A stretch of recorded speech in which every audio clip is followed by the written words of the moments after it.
Hey everybody, this is Tim Patterson here. I'm here to walk you through my OpenStack lab deployment. Hopefully this lab deployment will be used to save all of the human race from the zombie apocalypse as it gets deployed to the island nations. With that said, let's get started. I'll show you what I've got here. Basically, we can log into my controller node that's running on my local network. It's just the default Apache setup. Go into the dashboard here. And you'll see that we have the default OpenStack overview here, only one project inside of it. Basically from here you can see I have some instances pre-created.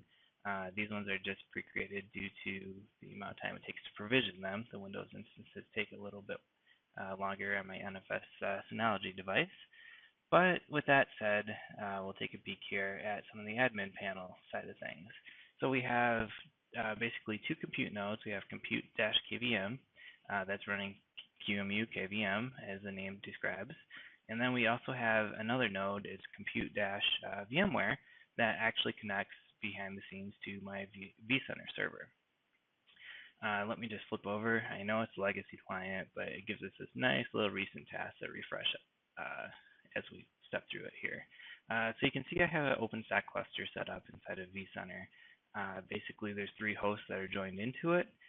They're all configured with VDS and everything else.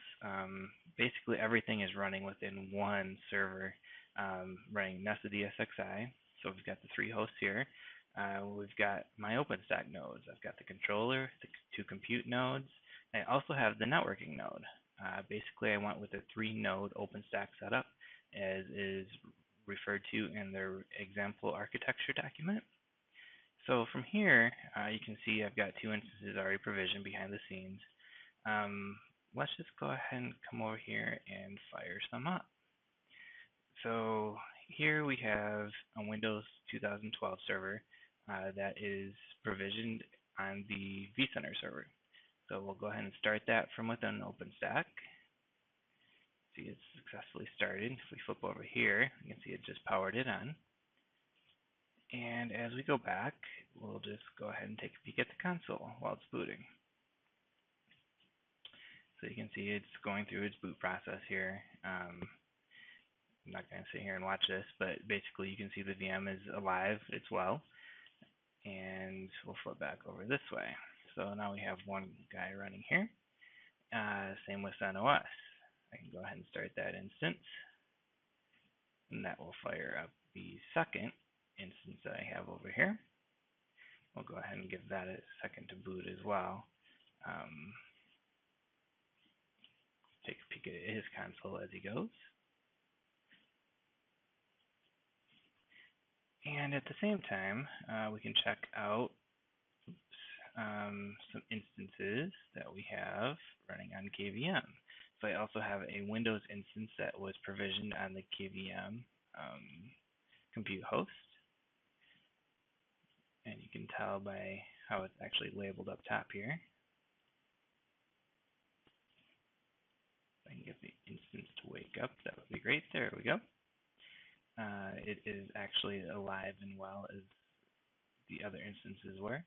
I can show you if my VNC works here. It looks like I've just got a keyboard, but that's okay. Basically, inside of here, I was going to show you the network connections, but let's just take a peek at a Linux guest. It'll be a little bit easier. So let's just go ahead and launch one. I have 2 availability zones set up for the required separation with the images and whatnot behind the scenes. We're going to provision into KVM. Let's call this Linux 2, just for the heck of it. One instance, we're going to boot from the image, and I am using the Cirrus Linux boot image because it's nice and small and makes for quick provisioning. And I'm just going to join this to both my demo network and my external network. Go ahead and launch that. So while that's spawning, it really should only take a second, but we'll flip back over here. look at the CentOS console once again. So let's go ahead and log in here.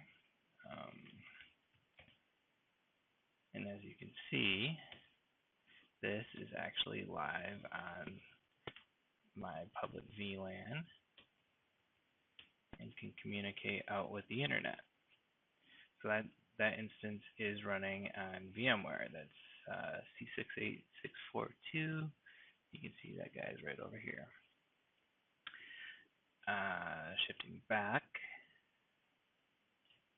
to my instances, you can see all the images there. Looks like our Linux 2 guest has finished. So let's go ahead and look at the console for that guy. And we'll log in. Apparently this guy is a Cubs fan. And we'll take a peek at the IP address here. So this one I have provisioned to the internal demo network. There's the demo router. And then I should also be able to ping hosts on my standard public network because I gave it an external IP address. So here, this is actually just to prove the connectivity. This is going to connect me to my iMac. You can see that that's been up for 11 days. Fun times. So the KVM is working. The VMware instances are working. Life is good.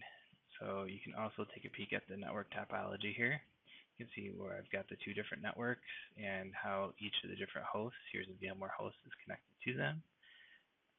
You can see the CentOS host I provision is only connected to the internal 172 range. I did not give that an external IP. Networks, you can see how they were assigned a provision. Routers, I only have one demo router right now. And then the admin panel, again, we already looked at the hypervisor's view. Flavors, these are just predefined system info. That's where I was trying to go with things. So you can see the services I have running on the controller node. I've got Lance, Nova, Neutron, and Keystone. The compute services, I have the Nova server components running on the controller node, and then I have split out the compute. So I've got KVM compute and compute VMware. Both of those are working great. I'm also using OVS to do my networking. I've got DHCP running on that private internal only tunnel network. They call it the integration bridge. And then just the default quotas for everything. So in a nutshell, that is my VMware deployment. I look forward to speaking with you live on Thursday evening. I hope that you enjoy the design, and with that said, I'll let you go. Have a good night.